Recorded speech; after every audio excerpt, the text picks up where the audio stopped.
스마트 스토어가 작년에 진짜 많이 변했습니다. 기존 개념하고는 완전히 달라졌어요. 그래서 제가 압축적으로 3, 4개만 뽑아서 말씀드리도록 하겠습니다. 우선 첫 번째, 검색 랭킹 알고리즘이 바뀌었죠. 우리 기존에는 어떤 방식이었습니까? 기존의 방식은 이런 방식이었습니다. 쉽게 말해서 적합도와 신뢰도는 제품을 등록할 때 중요한 것들이에요. 상품이나 상품 등록할 때 카테고리, 제조사 브랜드, 속성 태그, 상품명 SEO, 쇼핑 페널티 이런 것들은 등록할 때 중요한 것들이고, 등록한 이후에 나타나는 것이 이 인기도라는 건데, 인기도가 사실은 이 상위 노출 로직에서 가장 중요한 핵심 요소였고요. 그런데 가장 많이 변한 거가 뭐냐? 이 인기도가 살짝 변했다는 거죠. 어떻게 변했는지를 보면은, 우선 기존에는 클릭수, 찜수, 리뷰수, 판매 실적, 최신성 이렇게만 있었는데, 앞으로 전환율이라는 걸 조금 따지겠다라는 워딩이 있었어요. 근데 어떤 분들이 이거 질문하시는 분들이 있어요. 최신성 이거 진짜 가점 있나요? 최신성 가점에 뭐라고 적혀 있냐면 이렇게 적혀 있습니다. 이거 네이버 공식 오피셜이에요. 상품의 쇼핑 딥에 등록하는 순간 등록일이 부여되고, 이를 기준으로 상대적 지수화하여서 상품별로 부여합니다. 신상품 일시적 랭킹을 유도하는 효과가 있습니다. 그러니까 신상품은 일시적으로 랭킹을 유도하는 효과가 있다라는 거예요. 언제? 상품의 쇼핑 딥에 등록하는 순간 등록일이라는 것이 부여가 됩니다. 이 쇼핑 탭에는 등록일이라는 게 뜨지 않습니까? 근데 이 등록일에 대한 그 가점 효과가 있다고 합니다. 근데 여기 보면은 최신성을 받기 위해서 다른 랭킹 점수를 버리고 상품을 재등록하는 것은 무의미하다라고 했는데, 사실 실무에서는 이거를 잘 활용하는 분들이 있어요. 이거 어떻게 활용하냐? 정확히 제가 답변 드릴 수는 없지만, 자, 그리고 구매 수 말고 리뷰 수도 중요한가요? 이렇게 궁금해 하시는 분들이 있어요. 리뷰 수라고 아예 별개로 나타나 있고, 이게 뭐라고 되어 있냐면 개별 상품의 리뷰 수를 카테고리별로 상대적으로 환산하여 지수화하고 있다고 합니다. 그러니까 이 개별 상품의 리뷰 수들을 다 수집을 한 다음에 카테고리별로 환산을 한다고 합니다. 내가 패션 같은 경우에는 사실 리뷰에 대해서 반응하는 사람들이 그렇게 많지는 않아요. 왜냐면 이너티나 기본티 같은 것들은 리뷰를 볼 수도 있겠죠. 그건 품질을 일정해야 되니까. 그런데 어떤 시즌 상품들이 되게 많고 트렌디한 상품들이 많지 않습니까? 패션 쪽은.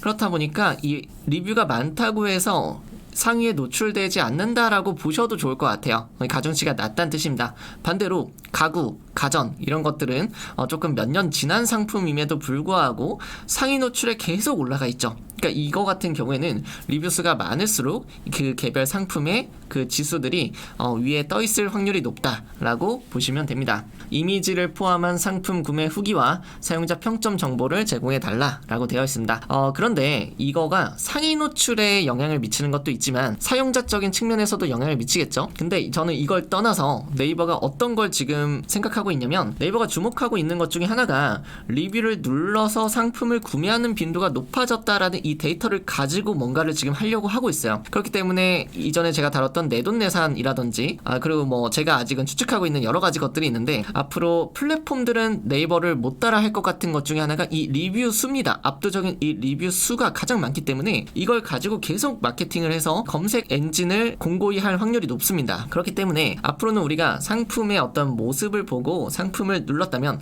혹은 제목을 보고 눌렀다면, 가격을 보고 눌렀다면 이제는 리뷰를 보고서 눌러서 구매하는 비율들이 높아지겠구나라는 것을 파악하시면 좋을 것 같아요. 그러니까 제가 말씀드리고 싶었던 거는 리뷰 수도 이제 중요하다. 그런데 리뷰의 질도 이제 같이 볼 것이다 라는 게 이제 제 생각이었고요. 실제로 요즘에 리뷰들을 보면은 쿠팡처럼 되게 자세하게 리뷰를 적는 게 요즘 트렌드죠. 자, 어쨌든 지금은 뭘 봐야 되냐? GBDT만 보시면 되고요. GBDT의 핵심 요약만 제가 간단하게 설명드릴게요. 이런 내용들은 잘 모르셔도 됩니다. 제가 조금 집중하고 싶은 건 이거예요. 기존하고 달라진 점, 인기도가 사라진 건 아닙니다. 그대로 다 적용이 돼요. 그런데 이렇게 단서를 달아놨어요. 검색어와 상품 간의 매칭 정확도가 낮은 경우 아무리 높더라도 상위 랭크되지 않을 수 있습니다. 사실 이거는 네이버가 지키라는 것들을 지키지 않았을 때 기준이고요. 우리가 집중해야 될 건 여기 뒷부분이에요. 또한 사용자 클릭 대비 리뷰나 판매 지수가 높은 경우에 더 상위의 랭크가 될 수도 있다라고 되어 있죠. 자, 이거를 많이 헷갈려 하시는 분들이 있는 것 같아요. 여기에 사용자 클릭 대비 리뷰 그리고 판매 지수라는 말을 잘 보시면 사람들이 이걸 많이 헷갈려요. 이 판매 지수가 판매 수라고 착각을 하시는 것 같아요. 다른 강사님들도 유튜브에서 이제 푸신 거 보면은 판매 수를 가지고 자꾸 얘기를 하시더라고요. 근데 그렇지 않아요. 판매 지수를 보면요, 여기 뭐라고 되어 있냐면 최근 이틀, 7일, 30일 동안에 쇼핑 검색에서 발생한 판매 수량을 판매 금액과 함께 지수화하여 사용하고 있다고 합니다. 뭐 이거는 뭐 나누기는 아닌 것 같고 판매 수량하고 판매 금액을 같이 지수화한다는 뜻인 것 같아요. 그래서 이를 통해서 쇼핑 검색의 랭킹을 매기고 그거에 따라서 달라질 수 있다라는 뜻입니다. 즉 예를 들자면 이렇게 보여질 수 있겠습니다. 자, A 상품이 있고 B 상품이 있죠. 제가 말씀드렸죠. 판매 수가 아니라 판매 지수를 본다고 했죠. 이것만 한번 보면 어떻게 돼요? 클릭수가 1000건이면 판매수가 10건일 때 전환율이 몇 프로예요? 그쵸? 1%잖아요. 그죠? 그리고 클릭수가 100건일 때 판매수가 10건이면은 전환율이 몇 %예요? 10%잖아요. 그러면 사람들이 특히 강사이신 분들, 유튜버 분들도 이렇게 얘기를 하시더라고요. 그럼 이제 B상품이 위로 올라갑니다. 전환율이 중요하니까 B상품이 위로 올라갑니다 라고 얘기를 하는 거예요. 근데 그렇지 않아요. 절대 그렇지 않고 B가 올라간다는 게 아닙니다. 그렇게 단순하게 로직이 되어 있지가 않아요. 일단은 그 정확하지 않은 여러 가지 이유들이 있는데 제가 이렇게 개발하시는 분들한테도 한번 여쭤보고 싶기도 하고 또 그런 걸 데이터를 분석하시는 분한테도 말씀드리고 싶었던 게 이 판매 금액도 같이 본다고 되어 있어요. 왜냐하면은 이 네이버에서 구매 건수 찍힐 때 보면은 2개를 구매하던 3개를 구매하던 구매 건수라는 그 어떤 행위 자체는 하나로 찍힙니다. 그러니까 판매 금액을 같이 보는 거예요. 네이버에서는. 그럴 걸로 이제 저는 이제 생각을 하는데, 근데 이런 것들이 표면적으로는 드러나 있지 않기 때문에 이 상위 노출 랭킹 알고리즘에서 내가 저 사람보다 뭐 많이 파는 것 같은데, 혹은 뭐 약간 구매 건수나 이런 것들이 차이가 나는데 왜 안 올라갈까? 혹은 이제 전환율이 뭐 내가 더 높은 것 같은데 왜 안 올라갈까? 이런 얘기를 할 때 이런 것들이 같이 봐야 된다는 거죠. 이런 것들이 만약에 전환율에 가중치를 너무 줘버리면 어떨까요? 당연히 이런 신상품들만 위로 올라가겠죠. 이미 최신성 가점을 받는 상황에서 신상품들만 계속 올라갈 수밖에 없습니다. 상대적으로 클릭수가 조금 낮고 판매 건수가 상대적으로 이제 높을 수밖에 없잖아요. 그러니까 내가 속해 있는 키워드 내에서 이거는 상대적인 숫자라고 보시면 돼요. 게다가 사실 제가 이걸 통해서 말씀드리고 싶었던 건 뭐냐면은 클릭량이 아직도 중요하다는 겁니다. 그러니까 이 슬롯이나 뭐 이런 것들을 이제 그러면 안 써도 되겠네요. 전환율이 중요하니까 이런 거 안 쓰는 게 더 이득 아니에요? 이렇게 좀 1차원적으로 생각을 하실 수도 있겠지만 그런 게 아니에요. 그렇게 단순한 로직이 아니라 클릭량은 굉장히 아직도 중요합니다. 그러니까 남들이 인위적으로 만약에 유입량을 늘린다 그러면은 나도 어느 정도는 그 유입량을 따라갈 필요가 있는 거예요. 그렇지 않으면 난 당연히 점수에서 내려가게 되는 거예요. 그러니까 슬롯에 의존하지 말고 실트래픽을 일으킬 수 있는 채널을 확보해야 하는 것은 중요해지고 있습니다. 제가 강조하는 거는 이 부분이에요. 그래서 가두리 마케팅 자산을 만드는 거에 있어서 여러분들이 많이 이제 시간과 노력과 비용 뭐 이런 것들을 이제 쓰셔야 되는 거고, 그런데 이 클릭량을 그러면은 슬롯이 좋냐 안 좋냐 이런 거를 이분법적으로 보면 안 된다는 거예요. 내가 그 카테고리 내에서 상대적으로 나만 뭔가 트래픽이나 뭔가 이런 것들이 좀 부족한 것 같아. 그러면은 나도 이제 그런 방법들을 찾아가지고 올려야 되는 거예요. 그러니까 우리가 상품을 소싱할 때 마케팅 경쟁 강도를 보고서 소싱을 하잖아요. 그렇죠? 왜 그렇게 하겠어요? 남들이 이런 실트래픽을 일으킬 수 있는 채널이 있을 수도 있고 아니면 뭐 슬롯이든 뭐든 인위적으로 올릴 수도 있고, 근데 어쨌든 이런 트래픽들을 보유하고 있는 업체들이 있는데 이 업체에 내가 들어가면은 트래픽을 못 일으키기 때문에 떨어지는 거잖아요. 그러니까 처음에 상품을 소싱할 때는 상품의 경쟁 강도만 보는 게 아니라 이 마케팅의 경쟁 강도까지 같이 봐가지고 소싱을 하는 것이 훨씬 유리하다는 뜻입니다. 자, 이해되셨죠? 자, 두 번째 바뀐 점은 가구매나 슬롯이 실제로 잘 안 먹히기 시작했습니다. 제가 방금 전에 얘기한 거죠. 제가 작년에 다뤘던 것들 중에 조금 조회수가 잘 나왔던 게 이게 두 가지죠. 그러니까 가구매랑 슬롯이 있는데, 가구매는 이제 빈박스 마케팅이라고 해서 빈박스를 보냅니다. 제품 가격이 비싸니까. 그렇게 해서 가짜로 구매 수랑 리뷰 수를 올리는 게 빈박스 마케팅이라는 거고요. 그리고 이 슬롯이라는 건 뭐냐면은 스마트 스토어 여시면은 이렇게 계속 오잖아요. 트래픽을 넣는 거죠. 인위적으로 유입량을 높이는 겁니다. 그런데 저희가 지금 정보들도 많이 받고 있고 또 저희 제휴 업체들한테 이야기도 들은 바로는 슬롯이 잘 안 먹히기 시작을 했어요. 실제로 효과가 있는 분들도 있겠지만 효과가 낮은 분들도 굉장히 많습니다. 즉 상품마다 혹은 카테고리마다 좀 효율 차이가 있다는 거고, 제가 볼 때 슬롯을 넣었을 때 실제로 들어가는 타수에 비해서 구매량이 낮은 경우에는 순위가 점차 내려가고 있습니다. 그렇기 때문에 너무 타수가 높은 무한타를 썼다가 다시는 위로 올라가지 못하는 그런 분들도 많이 있고요. 근데 제가 볼 때는 오히려 로직이 수시로 바뀌면서 슬롯 같은 경우에는 무작정 무한타를 넣는 게 정답이 아니라 이제 최소한 타수로 넣는 게, 그러니까 이게 이제 필수로 변해버린 그런 상황이라고 보면 됩니다. 옛날에는 타수를 무작정 넣으면은 맨 위로 올라갔다면 지금은 타수를 안 넣지는 않지만 이제 누구나 다 넣기 때문에 그래서 또이또이해졌다, 뭐 제가 볼 때는 현상이 약간 그런 감이 있습니다. 그리고 가구매 같은 경우, 이 빈박스 마케팅 같은 경우에는 구매 자체를 아직도 막을 수는 없어요. 그렇지만 리뷰가 블라인드가 되는 비율이 정말 많아졌습니다. 제가 주변 분들께 여쭤본 결과 실제로 업체한테 맡겼을 때 한 절반까지, 한 30%에서 50%까지 블라인드가 되는 경우가 있고, 문제는 실구매자들조차도 블라인드가 되는 비율이 높아지고 있습니다. 제 생각으로는 아마 여러가지 데이터들을 쌓고 있는 단계인 것 같아요. 네이버가 뭐 구매 확정이 빠를 때 블라인드가 된다든지, 아니면 한 줄로 그냥 대충 썼을 때 블라인드가 된다든지, 아니면 뭐 IP도 있을 수 있고 아이디가 있을 수 있고, 또 여러가지 데이터들이 쌓이면은 실구매자와 가짜 구매자를 구분하는 로직들이 더 정교해질 걸로 생각을 합니다. 그렇다고 이 두 개가 사라지느냐? 그렇지는 않을 것 같아요. 제 생각에는 네이버가 막았으면은 항상 그랬듯이 검색했을 때 나왔던 것들이 이제 검색해서 안 나오는 것 뿐이지 더 음지로 들어가서 이제 각자가 갖고 있는 그 풀 안에서 해결을 하지 않을까, 그 생각을 하고 있습니다. 그러면 가구매는 막힌 걸까요? 라고 질문 주시는 분들이 좀 계실 것 같아요. 근데 이 가구매, 이 빈박스 마케팅에는 두 가지가 내포가 되어 있습니다. 하나는 구매하는 거고요, 하나는 리뷰를 작성하는 겁니다. 우리는 그동안 이거를 하나로 봤죠. 내가 당연히 구매를 했으니까 리뷰를 남겨줘야 돼까지 하나로 봤잖아요. 하나의 프로세스, 하나의 사이클로 봤는데 이제 앞으로는 이 두 가지가 구분돼서 작업이 들어갈 수 있겠다라는 생각을 합니다.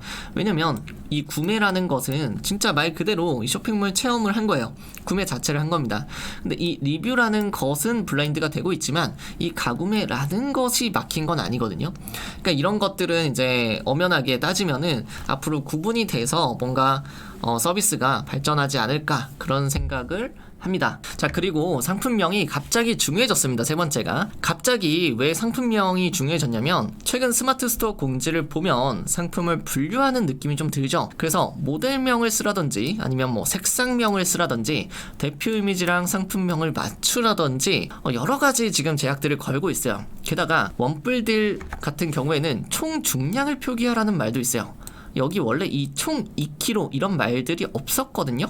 근데 고당도 제주 감귤 1kg 플러스 1kg 이렇게만 쓰면 됐는데, 이제 원뿔딜 같은 경우에는 괄호치고 총 2kg 라고 적으라고 되어 있습니다. 게다가 지금은 보류된 상태이긴 한데 카탈로그에 모델 번호가 뜨는 상품들이 있습니다. 이 상품 코드, 모델 번호가 뜨는 상품들은 상품명에다가 상품 코드를 써라 라고도 공지가 올라왔습니다.